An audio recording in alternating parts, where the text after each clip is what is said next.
Now, from Wish TV, your local news source, this is All Indiana Politics. Good morning and welcome to the first episode of All Indiana Politics of the year 2025. I'm Garrett Bergquist, in for Phil Sanchez. In 4 days, America will say goodbye to its 39th president. Jimmy Carter died 1 week ago today at the age of 100. Preparations are underway for his state funeral in Washington. Carter will lie in repose at the Carter Presidential Center in Atlanta until Tuesday. He then will be transferred to the U.S. Capitol, where he will lie in state until Thursday morning. The national funeral service will be at Washington National Cathedral on Thursday. He will be interred at his residence in Plains, Georgia, Thursday evening. Former Indiana Congressman Lee Hamilton was on the House Foreign Relations Committee when Jimmy Carter was president. As such, he had a front row seat to some profound changes in American foreign policy. I sat down with Hamilton to talk about Carter's legacy. And I think on one of his trips to Washington in 1976 was the first time I met him. Lee Hamilton had represented southeastern Indiana in Congress for 12 years when Jimmy Carter was elected president. Carter was a very successful candidate. He captured the mood of the country. Now a professor at IU's Hamilton Lugar School, at the time, Hamilton chaired the House Subcommittee on Europe and the Middle East. Most of his experience working with the 39th president revolved around those issues rather than legislation. I enjoyed working with him because I like to see a well-prepared president, and he certainly was that. Carter was always well-prepared. I don't think I ever saw him go into a meeting when he had not mastered the brief. And I think he had, because of his own skills, I guess, a lack of patience, if you would, with other people. The Middle East would come to define Carter's presidency. Hamilton's service overlapped Carter's work on the Camp David Accords between Egypt and Israel. He says Carter was the first president to seriously consider Palestinians' views on the Arab-Israeli conflict. That sometimes put him at odds with Congress. Carter was pretty good at keeping in touch with members of Congress on issues, but he was not so good at listening to them. Carter's high intelligence drove him to look for a solution to a problem. And he was good at that. What he was not good at was dealing with people who didn't agree with him. Hamilton says that stubbornness meant Carter had trouble with the day-to-day give and take of governance. He never seemed to master the art of government. Now, we ought to say that it was a very difficult time. Vietnam, inflation, unemployment. Hamilton would serve in Congress until 1999. But by 1981, Carter was gone. Hamilton says Carter's post-presidency will be his true legacy. He was clearly one of our most successful ex-presidents. He redefined the job, in a sense, of being an ex-president, and made it difficult for any ex-president not to engage more than they have traditionally done. As for the presidency itself, Hamilton says Carter was the first to prioritize environmental and energy issues, and he made a big change to our foreign policy. Human rights is what he'll be known for most of all. He made human rights a major plank in American foreign policy. That's not going to change, and Jimmy Carter deserves credit for that. Carter was the last surviving member of a series of presidents from Harry Truman to George H.W. Bush who all served in the armed forces. And he was the only president to date to serve on submarines. Hamilton told me, unlike many politicians, Carter never leaned on his military service during a campaign. And closer to home, state lawmakers are lining up legislation for the 2025 session. There is already legislation to enact property tax freezes of various configurations. There's also a proposal to repeal sales taxes on feminine hygiene products.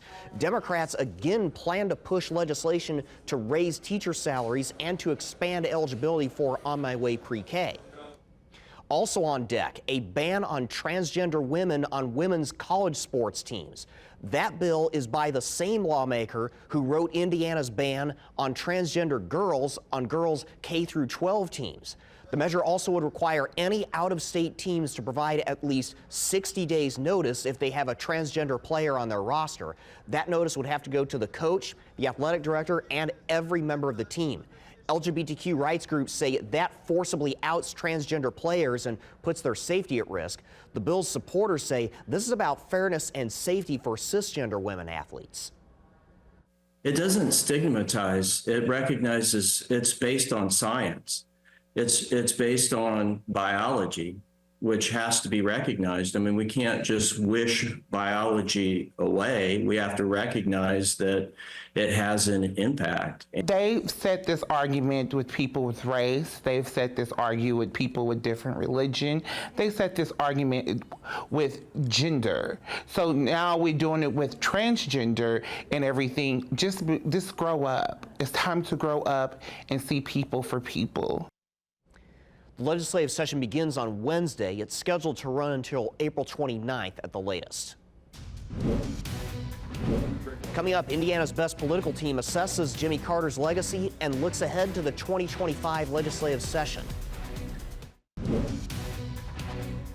Welcome back to All Indiana Politics as we welcome in two members of Indiana's best political team, Democrat Dana Black and Republican Whitley Yates. Let's begin with a look back to the last big political headline of 2024. Former President Jimmy Carter died just before the new year at the age of 100. So this first question is for both of you. How should we remember the 39th president? Dana, you go first. Absolutely. I think we should remember him as a president who lived up to his values and his faith. He didn't get everything right. He was not a perfect president, but there is no one that is. But he believed in ending racial discrimination. Because he was an engineer who graduated from the Naval Academy, he believed in trying to fix problems. He was successful at passing over 70% of the legislation that he put forth to Congress. He established FEMA and the Department of Energy. Now, we can't look over the fact that the Iran hostage crisis happened on his watch. And unfortunately, because of the oil embargo, our country went through a crazy recession. So that all of that happened on his watch as well. But he also appointed more females to the judiciary than any other president up to that point, including the future Supreme Court Justice Ginsburg. But post-presidency, again, he lived his faith. He believed in humanity. He believed in giving back to people and working with Habitat with Humanity. He was housing people. With the Carter Center, he was able to work on eradicating diseases around the globe. He believed in service and he believed in his fellow man. And I hope that we, continue to realize how powerful and impactful his love for humanity was, and that we see other politicians in either party replicate his desire to love on humans. Whitley, how do you believe Jimmy Carter should be remembered? I think as a person, he'll be remembered as a global citizen, but a problematic president. And when you talk about some of the things that happened, not only during his administration, but the way in which he consistently inserted himself into international issues, which a lot of times would handcuff the current administration because of his level of activity and advocacy, it does present problematic. But in the totality of his life, it's not for us to eulogize, whether that be to laud or lambaste him.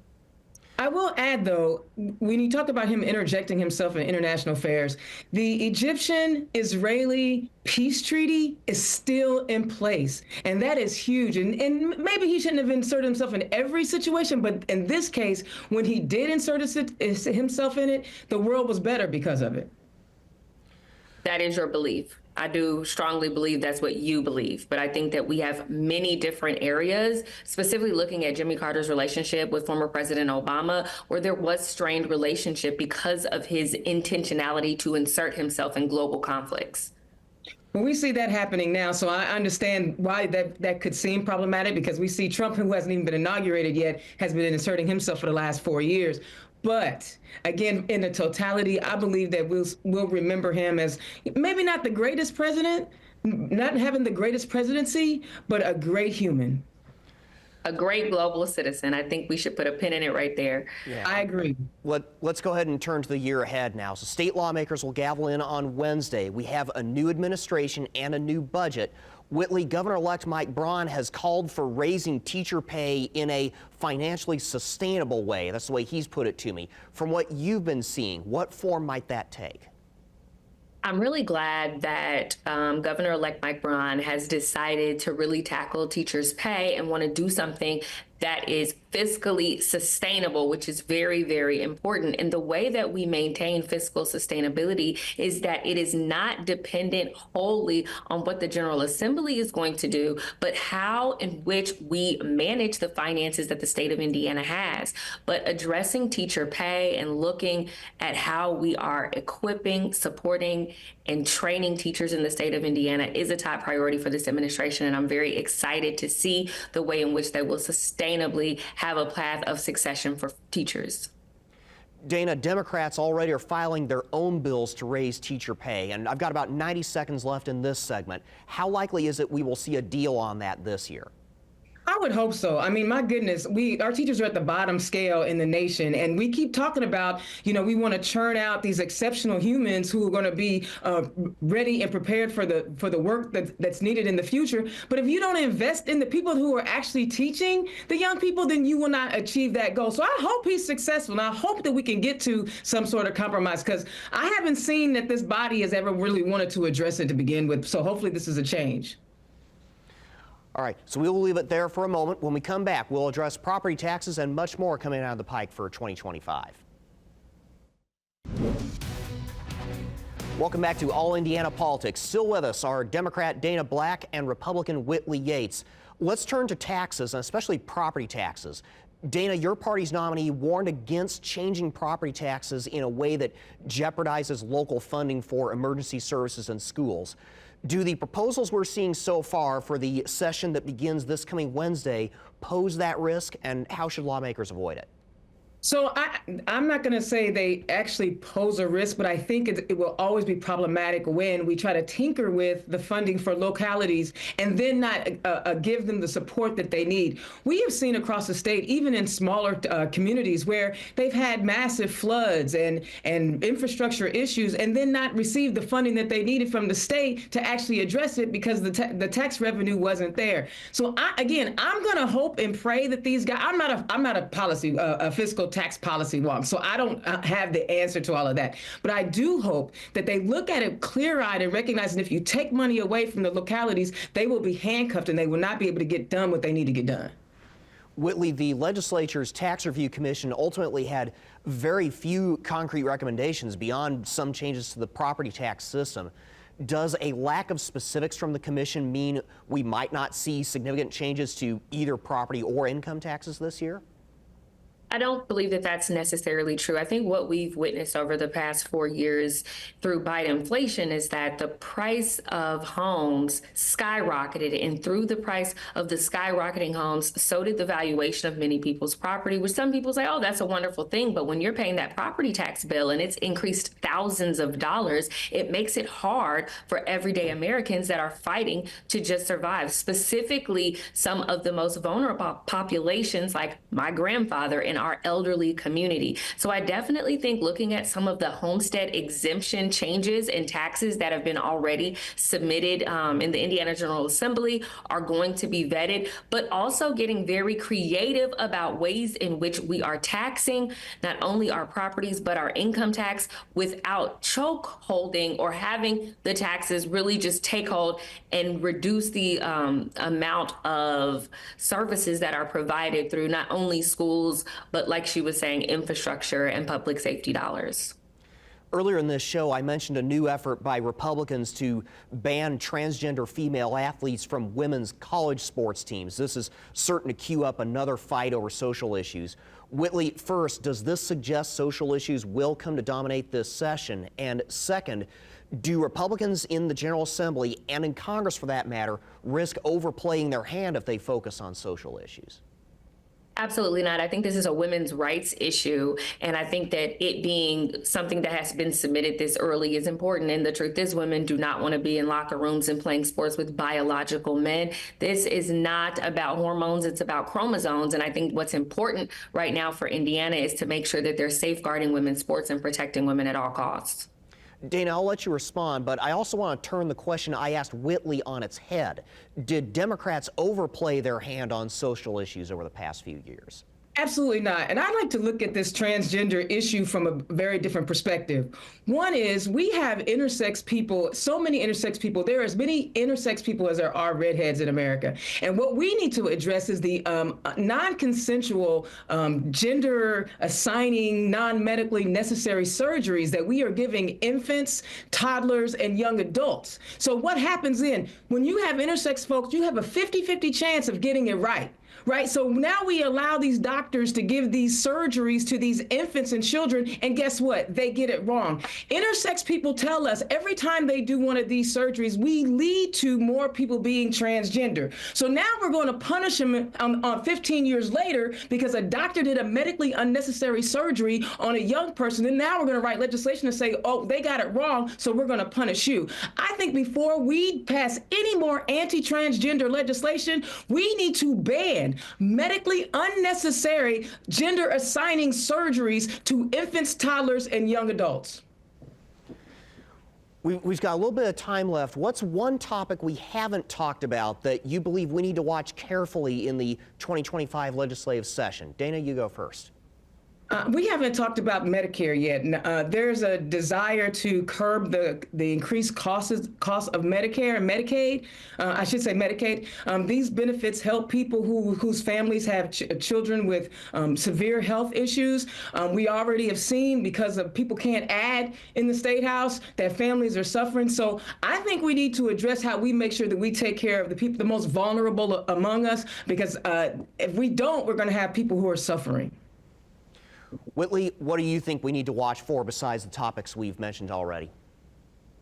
Along that vein, I would say the price of pharmaceuticals, as well as the transparency of hospitals, as well as pharmaceutical companies when it comes to the price of their medicines. This is something that Brian has talked about extensively. And so I do believe that we will be seeing some type of legislation that is making medicine more affordable, pharmaceuticals more affordable, and the price of healthcare more transparent so that you can utilize competition to drive down prices to get the best care for you and your family.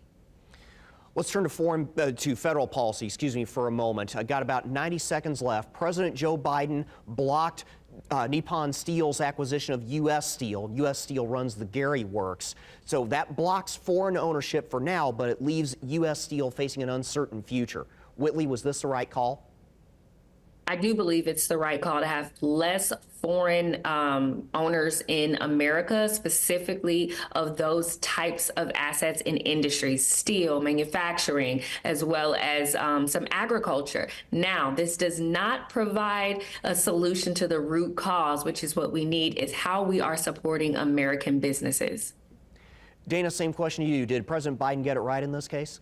I think so. So we're going to start this show off with Whitley and I agreeing, and going to end the show with Whitley and I agreeing. The union opposed this transaction. Whitley is absolutely right. We need to invest in American businesses and not continue to sell pieces of America off to foreign entities. Eventually, we won't own anything. We're already having the fight over the H-1B visas and who comes in. Now we're selling off U.S. companies to foreign entities again. We need to take pride in ownership and figure out ways to solve problems to keep these businesses open so that people don't lose their jobs.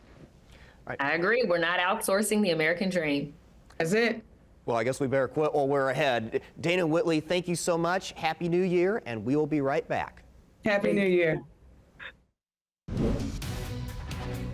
Thank you for joining us for All Indiana Politics. Be sure to tune in this Thursday for our special coverage of former President Jimmy Carter's state funeral. We will be back here next Sunday morning at 9:30. And if you're looking for a New Year's goal for the year, be sure to check out our podcast. It's on the All Indiana Politics section of our website, wishtv.com.